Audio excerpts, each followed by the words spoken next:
യോസേഫിൻ്റെ പ്രത്യേകത എന്തായിരുന്നറിയോ? എൻ്റെ ഭാര്യയും മക്കളും നാണം കെടരുത്. നിന്റെ ജഡീക ആസക്തികൾ, നിന്റെ ലഹരിയുടെ ആസക്തികൾ, ഇതെല്ലാം കാരണം ഒരു വീടിനുണ്ടാകുന്നത്. ഒരിക്കലൊരു മാനസിക രോഗത്തിന് അടിമപ്പെട്ട ഒരു പെണ്ണിനെ പ്രാർത്ഥിക്കാൻ കൊണ്ടുവന്നു. പ്രാർത്ഥിച്ചുകൊണ്ടിരുന്നപ്പോൾ ഇവള് രേങ്ങലടിച്ച് കരയാൻ തുടങ്ങി. അപ്പോൾ കാരണം ചോദിച്ചു. എന്താ കാരണം എന്നറിയോ? ഞാൻ വിദേശത്തുണ്ടായിരുന്നപ്പോഴാണ്. വൈകുന്നേരമാകുമ്പോൾ ഭർത്താവ് കാറിനകത്ത് 3-4 ആളെയും കൂട്ടിക്കൊണ്ടു വരും. കല്യാണം കഴിഞ്ഞ്, നമ്മളൊക്കെ ചില മക്കൾ ഗൾഫിലേക്ക് വിടുമല്ലോ, കല്യാണം കഴിഞ്ഞ് മകളെ ഭർത്താവിൻ്റെ കൂടെ ഗൾഫിലേക്ക് വിട്ടതാണ്. അവിടെ ചെന്നപ്പം വൈകുന്നേരം ആകുമ്പം ഇവൻ കൂളിക്കൂട്ടും കൂടി ഇങ്ങോട്ട് വരും. മോശ സ്വഭാവമൊന്നുമില്ല. സ്റ്റുഡിയോ ഫ്ലാറ്റ് എന്ന് പറഞ്ഞാൽ ഒരു മുറി മാത്രമേ ഉള്ളൂ.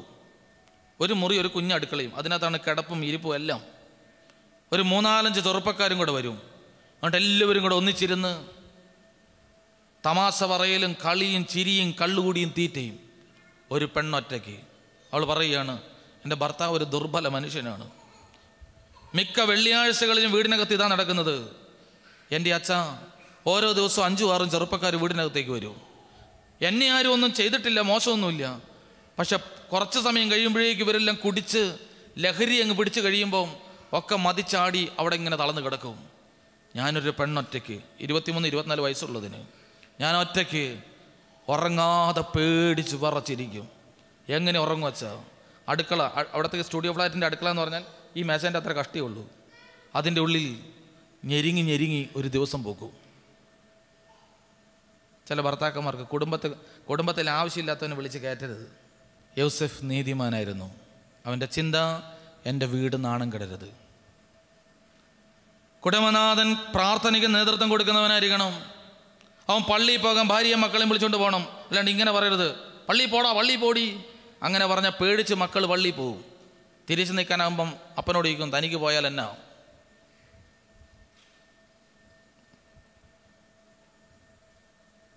ഓർക്കണം ദൈവമക്കളെ, ഞാനിത് ഇത്രയും ഇങ്ങനെ ശക്തമായിട്ട് പറയാൻ കാരണം, കള്ള് കുടിച്ചും ലഹരിക്കടിമപ്പെട്ടും വ്യഭിചാര ജീവിതത്തിന് അടിമപ്പെട്ടും ഇതിനൊക്കെ പറ്റിയ ഒത്തിരി സാഹചര്യങ്ങളുണ്ട്. ഇതിനു വേണ്ടി നടക്കുന്ന വേറെ കുറേ സ്ത്രീകളുമുണ്ട്.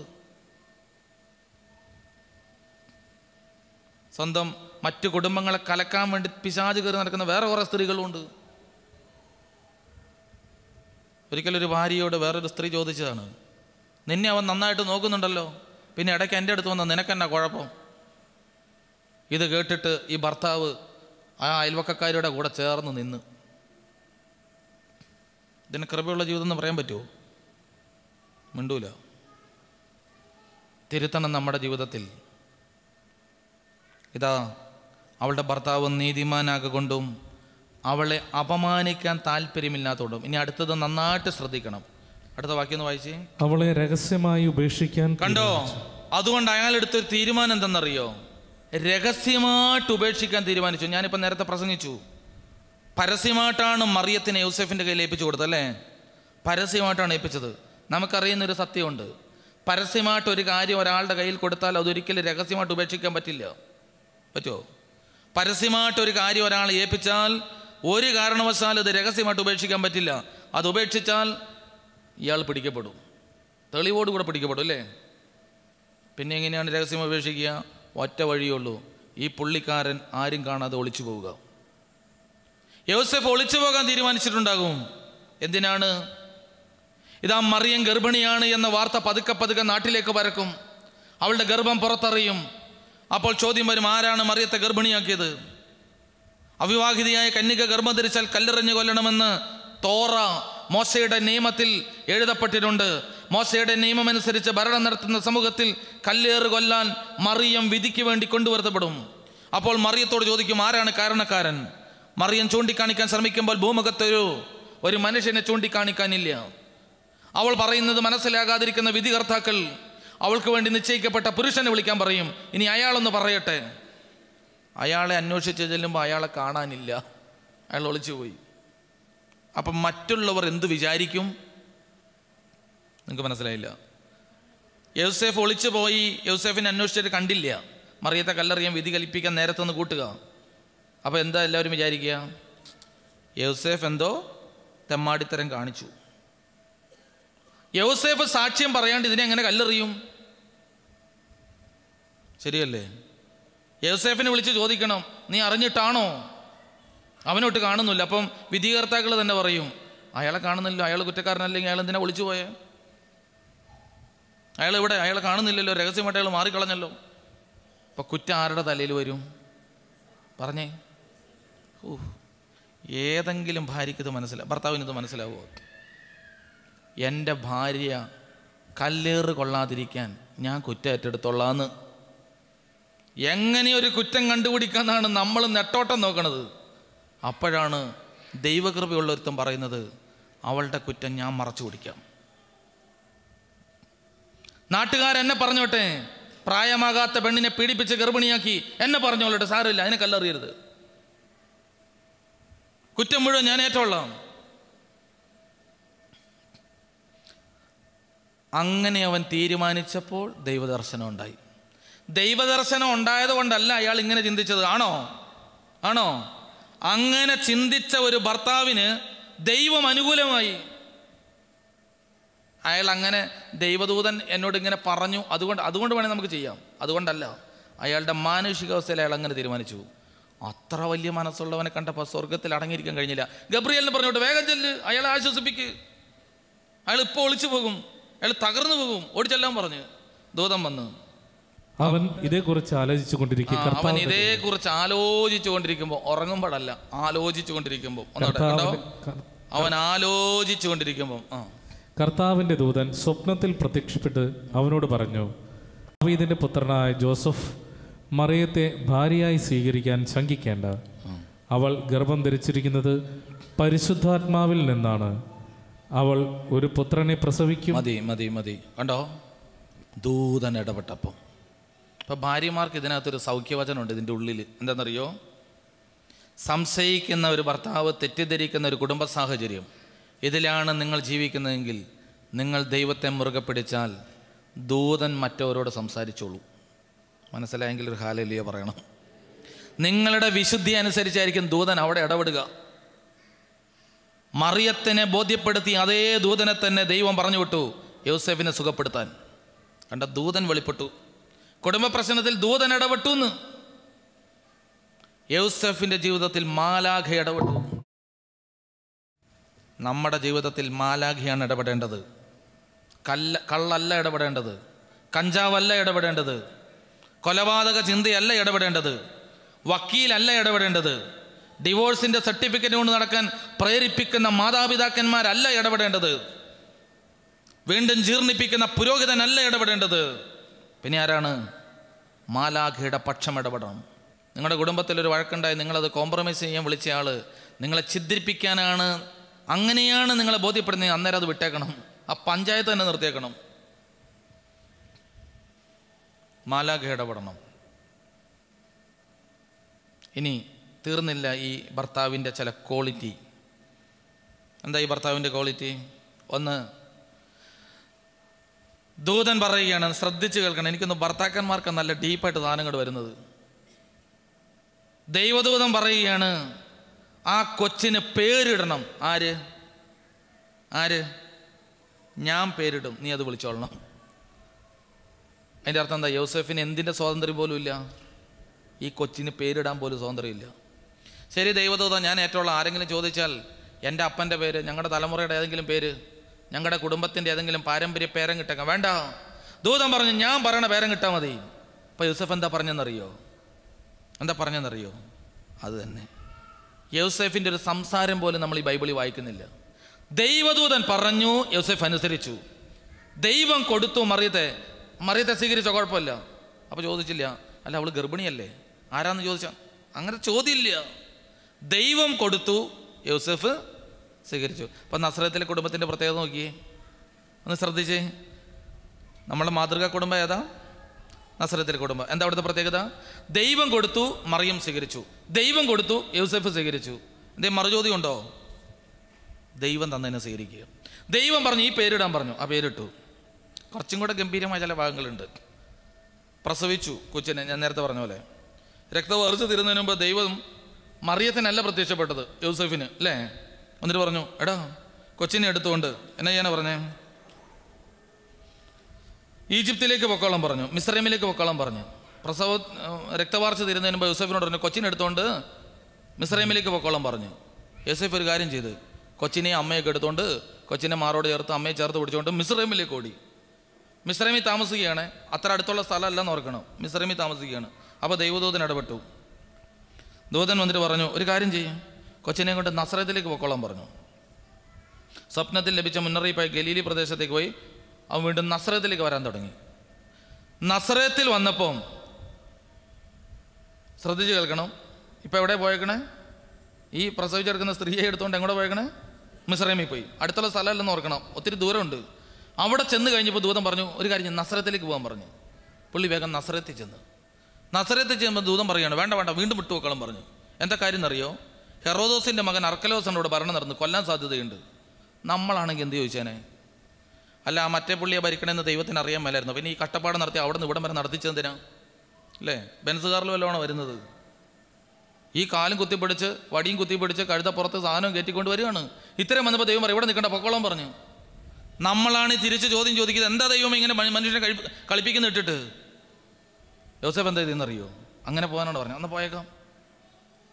ദൈവത്തിൻ്റെ മുമ്പിൽ ദൈവം തന്ന സാഹചര്യങ്ങളെ ചോദ്യം ചെയ്യാതെ സ്വീകരിച്ചു. എന്താ അതിൻ്റെ അർത്ഥം എന്നറിയോ? എൻ്റെ മകൻ മിസ്രൈമൻ എന്ന് വിളിക്കപ്പെടും, തിരുവെഴുത്ത് പൂർത്തിയാകണം. എൻ്റെ മകൻ നസ്രയൻ എന്ന് വിളിക്കപ്പെടും, തിരുവെഴുത്ത് പൂർത്തിയാകണം. ദൈവത്തിൻ്റെ തിരുവെഴുത്ത് പൂർത്തിയാകാൻ ദൈവം നമ്മളെ തെരഞ്ഞെടുക്കുമ്പോൾ അതിലുണ്ടാകുന്ന പ്രതിസന്ധികളെ നോക്കി ചോദ്യം ചെയ്യുന്നതല്ല ക്രിസ്തീയ കുടുംബത്തിൻ്റെ പ്രത്യേകത. ഹല്ലേലൂയ. ഒന്നോടെ എന്താ അതിൻ്റെ അർത്ഥം നിങ്ങൾക്ക് മനസ്സിലായോ? ദൈവം നമ്മെ വിളിച്ചു വേർതിരിച്ചിരിക്കുന്നു. ദൈവത്തിൻ്റെ തിരുവെഴുത്ത്, ദൈവത്തിൻ്റെ തിരുവിഷ്ടം സ്വർഗത്തിലെ പോലെ നടത്താൻ ദൈവം സഹോദര സഹോദരി നിന്നെ തെരഞ്ഞെടുത്തിരിക്കുന്നു.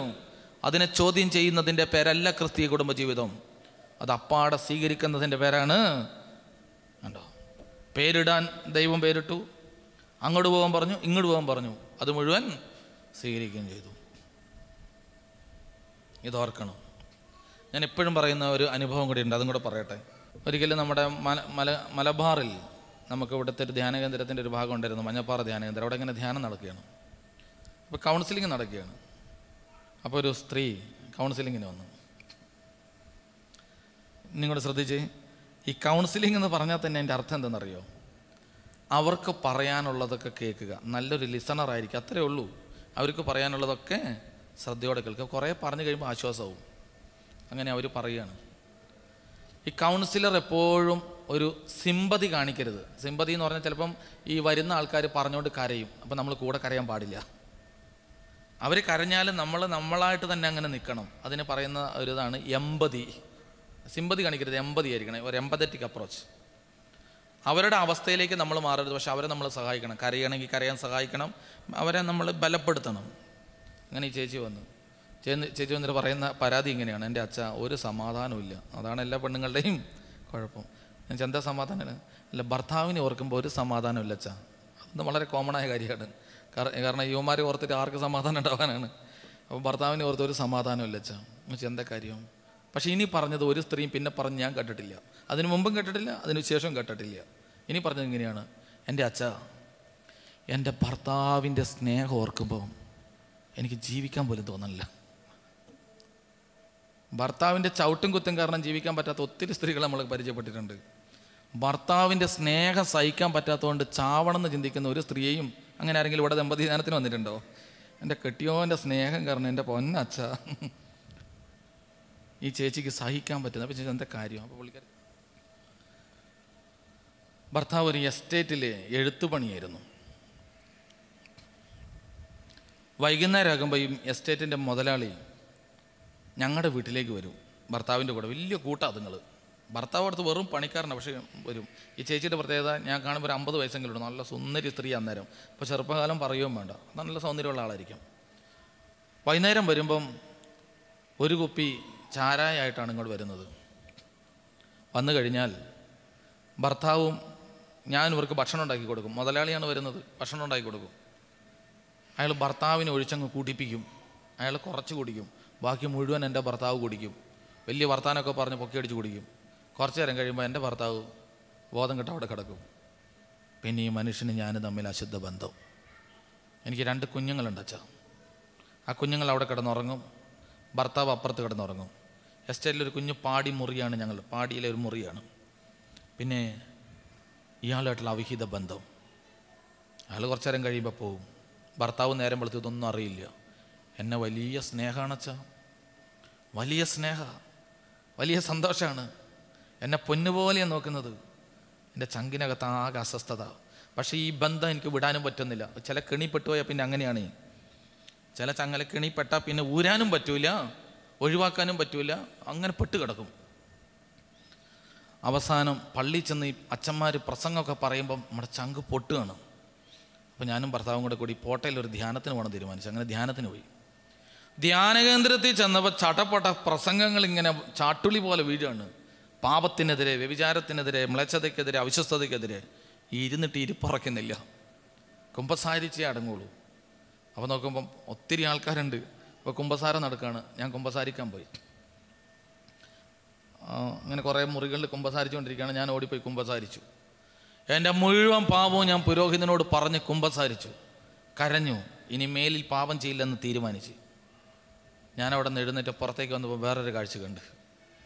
ഇതാ എൻ്റെ ഭർത്താവ് കുമ്പസാരമൊക്കെ കഴിഞ്ഞ് ആ മുറ്റത്തിങ്ങനെ പ്രാർത്ഥനയോടെ ഒരു നിഷ്കളങ്കതയോടെ നിൽക്കുന്നു. ഞാൻ ആ നിമിഷം എല്ലാം മറന്നുപോയി.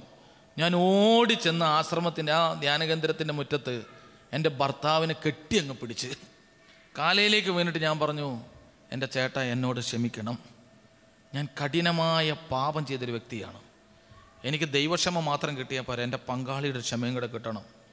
അങ്ങനെയൊക്കെ പറഞ്ഞിട്ട് ഈ പുള്ളിക്കാരി ആ ഭർത്താവിനെ ചേർത്ത് പിടിച്ചിട്ട് തൻ്റെ ജീവിതത്തിൽ വന്ന കഠിന പാപം അങ്ങോട്ട് പറഞ്ഞു. അപ്പം ഞാനൊന്ന് ഞെട്ടി. ഞാൻ ചോദിച്ചു, അല്ല എല്ലാം പറഞ്ഞു? എല്ലാം പറഞ്ഞച്ചാ, വള്ളി പുള്ളി വിടാണ്ട് എല്ലാം പറഞ്ഞു. അങ്ങനെ ഒരു ഭാര്യ പറഞ്ഞാൽ ധ്യാനകേന്ദ്രത്തിലാണെങ്കിലും ഒരു ഭർത്താവ് എന്താ ചെയ്യുക? പ്രൈസ് ദി ലോർഡ്, ഹല്ലേലൂയ അങ്ങനെ പറയോ? അവക്കടെ ഇടപാട് തീർത്ത് വിടും അല്ലേ? പറ്റിയ ധ്യാനകേന്ദ്രം കൂടെ പൊളിക്കും നമ്മൾ. മുഴുവൻ അങ്ങ് പറഞ്ഞു. അയാൾ എന്താ ചെയ്തതെന്നറിയോ? അയാൾ കുമ്പസാരം കഴിഞ്ഞ് അഭിഷേകം കിട്ടിയൊരു മനുഷ്യനാണ്. അയാൾ ദൈവാഭിഷേകമുള്ളൊരു മനുഷ്യനായിരുന്നു. അയാൾ അവളെ ചേർത്തങ്ങ് പിടിച്ച് എഴുന്നേൽപ്പിച്ചിട്ട് ചേർത്തങ്ങ് പിടിച്ചു. എന്നിട്ട് ആ ധ്യാനകേന്ദ്രത്തിൻ്റെ മുറ്റത്ത് വെച്ച് അവളുടെ സ്നേഹത്തോടെ അവളോട് ഇങ്ങനെ പറഞ്ഞത്രേ. അതാണ് ആ സ്ത്രീയെ തകർത്ത് കളഞ്ഞത്. എൻ്റെ മോളെ എന്നോട് ക്ഷമിക്കണം. ഏത്? ആ സ്ത്രീയാണ് പാപം ചെയ്തത്. എൻ്റെ മോളെ എന്നോട് ക്ഷമിക്കണം. അടുത്ത് ഇങ്ങനെയാണ്, ആ മദ്യപാനിയായ ദുഷ്ടൻ്റെ കൈകളിൽ നിന്ന് നിന്നെ സംരക്ഷിക്കാൻ കഴിയാതെ പോയ ഒരു മദ്യപാനിയായിരുന്നല്ലോ ഞാൻ. എൻ്റെ പാപ സ്വഭാവം കാരണമല്ലേ നിൻ്റെ ബലഹീനത, നീ അവിടെ ബലഹീനമാക്കപ്പെട്ടത്. നിന്നെ സൂക്ഷിക്കാൻ എനിക്ക് പറ്റിയില്ല, എന്നോട് ക്ഷമിക്കണം. ഇയാൾ ഒറ്റ കരച്ചില്, ഇയാൾ മാപ്പ് ചോദിക്കല്.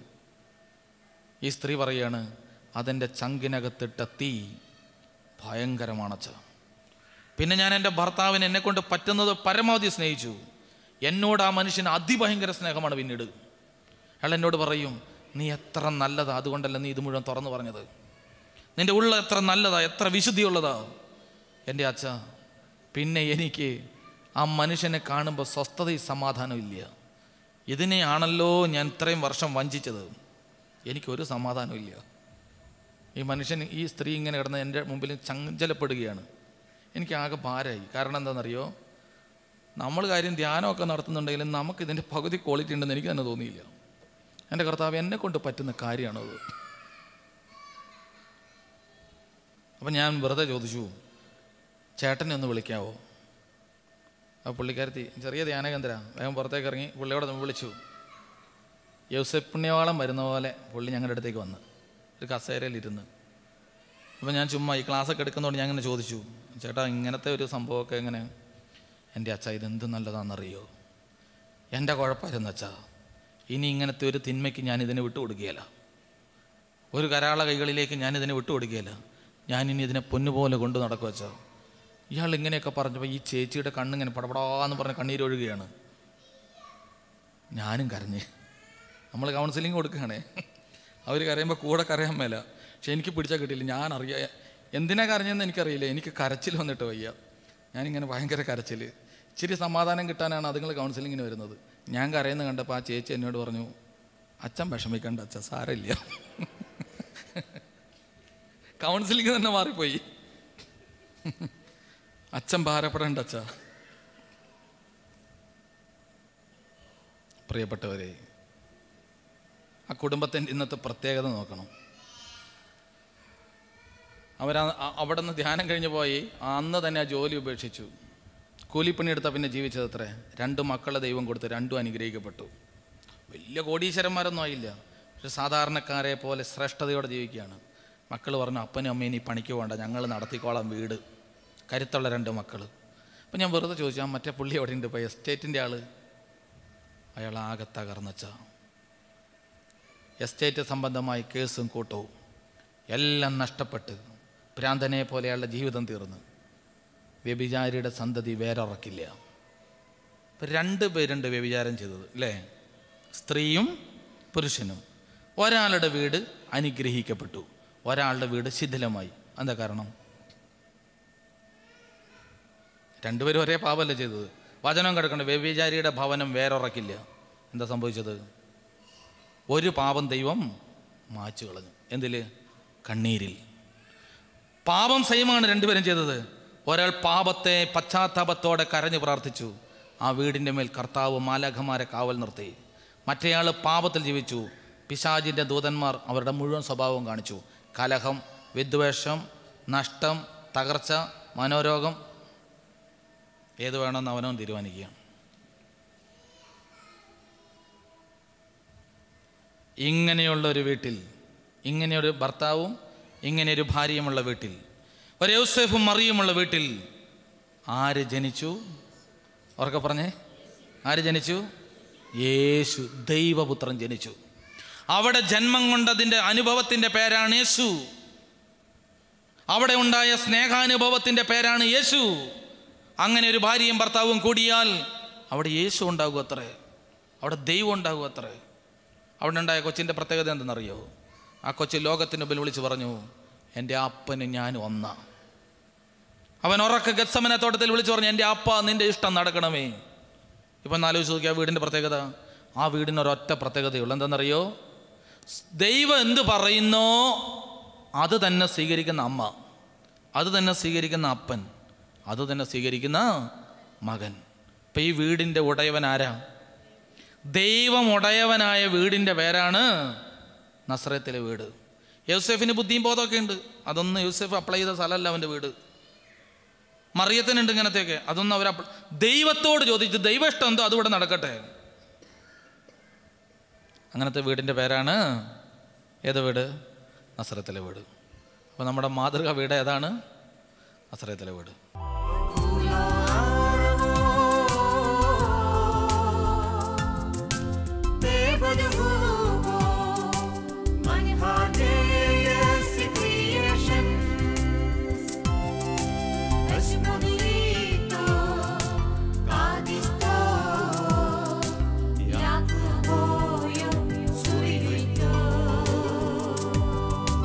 Beshmani